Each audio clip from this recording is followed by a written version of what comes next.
खबर फर्रुखाबाद जनपद से, जहां पुलिस लाइन सभागार में आज दीक्षांत परेड समारोह का आयोजन किया गया, जिसमें मुख्य अतिथि पुलिस अधीक्षक अशोक कुमार मीणा ने परेड की सलामी ली और रिक्रूट आरक्षियों को उनकी कर्तव्यों की शपथ दिलाई। इस दौरान पुलिस अधीक्षक ने कहा, कानूनी, तकनीकी व शारीरिक प्रशिक्षण प्राप्त करने वाले सभी जवान बधाई के पात्र हैं। सभी जवानों को जिलों में तैनाती के दौरान व्यावहारिक प्रशिक्षण दिया जाएगा। प्रशिक्षण कोर्स के 6 माह के अंत एवं बाह्य विषयों की परीक्षा में विभिन्न समूहों में अधिकतम अंक प्राप्त करने वाले रिक्रूटों को सम्मानित किया गया। इस अवसर पर CO city Nitesh Kumar, CO Mohammadabad Sohrab Alam, CO Amritpur Ajay Sharma, CO Kaimganj Rajveer Gaur आदि लोग मौजूद रहे।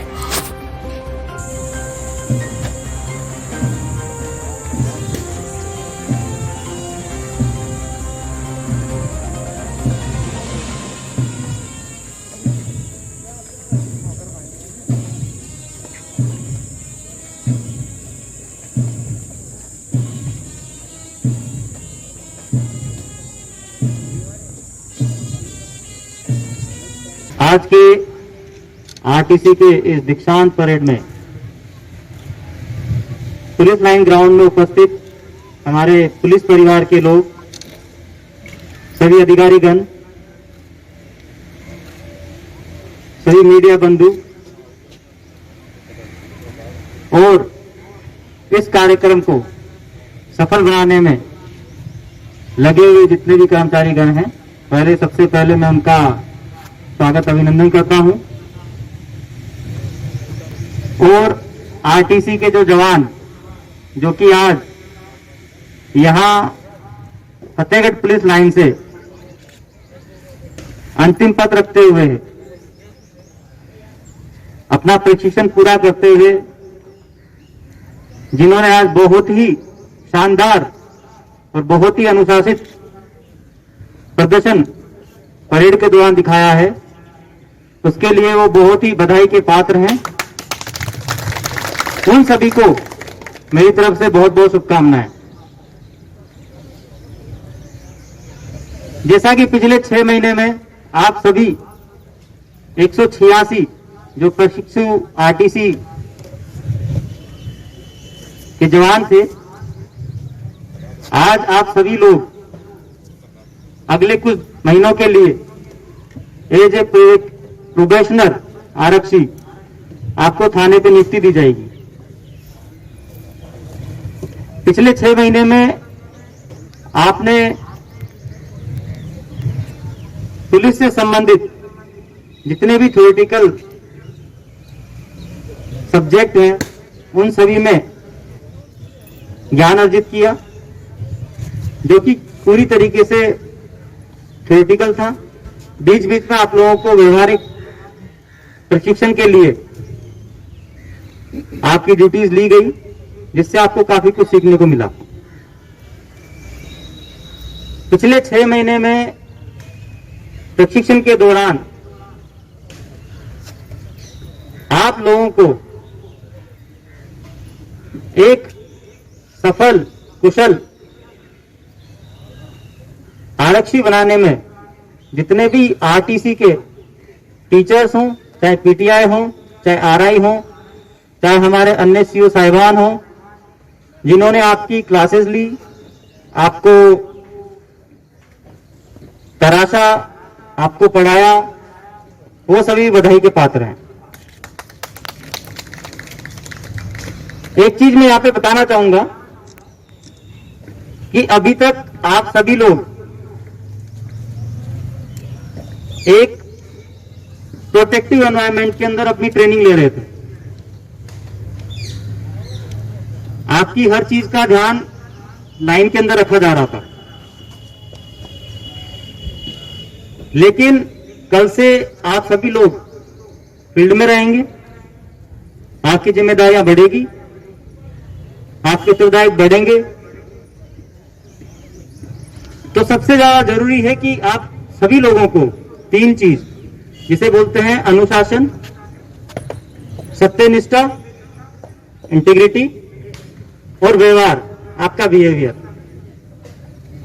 ये 3 चीजें ऐसी हैं जिसका आपको अक्षरत अनुपालन करना होगा। और आपके आपके कार्यशैली में ये तीनों चीजें दिखनी चाहिए। आपकी जब ये तीनों चीजें अच्छी होगी तो आपकी जो एक्सेप्टेबिलिटी होगी समाज के अंदर वो अपने आप बढ़ जाएगी। आपकी बात को लोग समझेंगे, आपको सुनेंगे। इसलिए अब जब आप फील्ड में रहेंगे, आपके सामने बहुत से मौके आएंगे।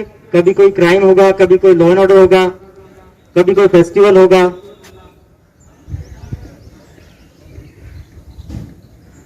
ड्यूटीज आवर्स कभी 8 घंटे होंगे तो कभी 12 घंटे होंगे, कभी 18 घंटे होंगे। लेकिन जब हमने डिसाइड कर लिया है और हमने पुलिस की यूनिफॉर्म पहन ली है, तो इस यूनिफॉर्म के साथ हमारे जो जिम्मेदारी है, हमारे जो उत्तरदायित्व हैं, वो आम नागरिक की तुलना में 1000 गुना ज्यादा बढ़ जाते हैं। हम कभी भी जब हमारी यूनिफॉर्म के साथ हैं तो हम ये नहीं एक अपेक्षा कर सकते खुद से कि हम आम नागरिक की तरह व्यवहार करें, फिर उसमें और हम में कोई अंतर नहीं रह जाएगा। इसलिए यूनिफॉर्म पहनने के बाद हमारा आचरण इतना उत्तम, इतना उच्च कोटि का होना चाहिए कि कोई भी व्यक्ति उसके ऊपर अंगुली ना उठा सके।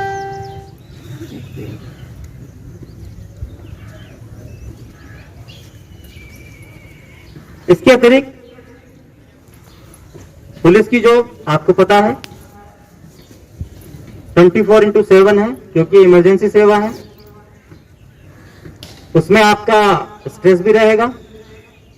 हो सकता है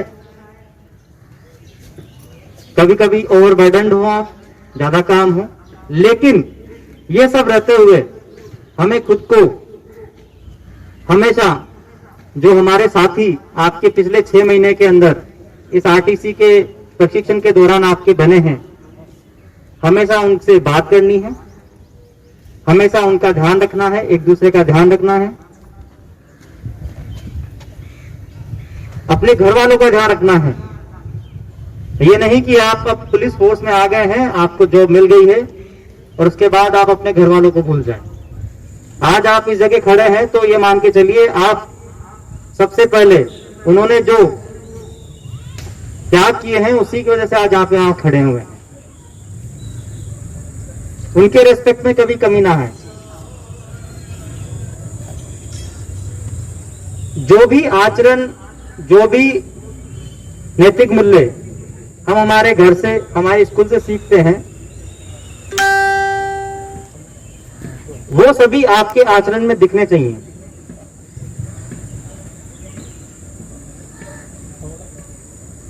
आने वाले समय में, पिछले 6 महीने में जो आपने, चाहे आपकी वेपन ट्रेनिंग हो, चाहे आपके फील्ड टैक्टिक्स हो, चाहे आपके आईपीसी सीआरपीसी का ज्ञान हो, कितने रिक्रूट आज जो है पुलिस में शामिल हो गए हैं और क्या किस तरीके से इनकी पूरा प्रशिक्षण हुआ है?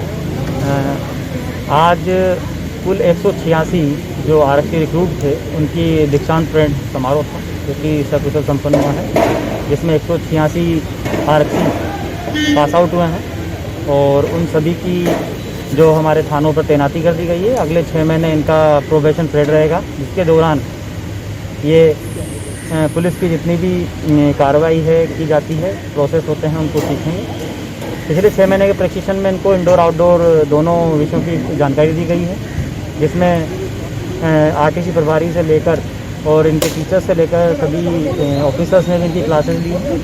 इनको हमारे आईपीसी, सीआरपीसी, बलवा ड्रिल और आपके पीटी, साथ ही साथ हथियारों की हैंडलिंग और आतंकवाद निरोधक दस्ता कैसे काम करता है, डॉग स्क्वाड कैसे काम करता है, बीट बुक का क्या रोल होता है, तो जितने भी पुलिस से रिलेटेड सब्जेक्ट्स थे इंडोर आउटडोर में, उन सबका प्रशिक्षण दिया गया है, उनको बताया गया है। सभी 186 जो हमारे रिक्रूट्स हैं वो इंडोर आउटडोर एग्ज़ाम में पास हैं और सभी को अब थानों पर नियुक्ति दी जा चुकी और मेरी तरफ से सभी को बहुत बहुत शुभकामनाएं। सर सबसे बड़ी बात है कि आज के युग में क्योंकि पुलिस का मॉडर्नाइजेशन होना है कि आज जो है पूरा डिजिटलाइजेशन की दुनिया है। पुलिसिंग जो है आज जो नए रिक्रूट जो है इनको डिजिटलाइजेशन की तरफ आप किस तरीके से मूव करा रहे हैं, क्या इनको सिखाया जा रहा है एक्स्ट्रा? नहीं, डिजिटलाइजेशन में जैसा आपने कहा कि नो डाउट और पुलिस में लगातार डिजिटलाइजेशन हो रहा है। जैसे कि अगर आप देखेंगे कि जो शस्त्र सत्यापन होता है और HC सत्यापन होता है वो प्रहरी ऐप पे होता है, आपका पासपोर्ट सत्यापन होता है वो M-पासपोर्ट ऐप पे होता है। तो धीरे धीरे लगातार डिजिटलाइजेशन की तरफ हम बढ़ रहे हैं और इन चीज़ों का व्यवहारिक ज्ञान भी इनको दिया गया। वहीं जनपद में सातनपुर मंडी में चल रही गेहूं खरीद की व्यवस्था परखने पहुंचे जिलाधिकारी ने भारतीय खाद्य निगम एवं खाद्य एवं विपणन विभाग के गेहूं क्रय केंद्रों का निरीक्षण किया। निरीक्षण के दौरान जिलाधिकारी ने टोकन रजिस्टर को जांचा, जिसमें उन्हें देखने को मिला जिस दिनांक का किसानों को टोकन जारी हो रहा है उस दिन कुछ ही किसानों द्वारा गेहूं बेचा गया है। जो किसान ऑनलाइन जारी दिनांक को गेहूं नहीं बेचते हैं उनको ऑफलाइन टोकन जारी कर गेहूं खरीद की जा रही है। इसी के साथ जिलाधिकारी ने स्वयं कृषक मनोज एवं अमित कुमार निवासी बूढ़नपुर से बात कर गेहूं खरीद की जानकारी ली, जिस पर किसानों ने बताया कि गेहूं बेचने में कोई समस्या नहीं हुई है। केंद्र प्रभारी द्वारा जारी दिनांक को गेहूं क्रय किया गया है। टोकन देने खरीद हेतु अलग से कोई रुपया नहीं लिया गया। जिसके बाद जिलाधिकारी ने गेहूं क्रय केंद्रों की व्यवस्था परखी, जहां सभी व्यवस्थाएं मानक के अनुसार देखने को मिली। खरीद में भी कोई गड़बड़ी नहीं देखने को मिली। इस मौके पर केंद्र प्रभारी इकरार हुसैन एवं केंद्र प्रभारी प्रदीप कुमार यादव उपस्थित रहे। फर्रुखाबाद जनपद से अजय कुमार की रिपोर्ट।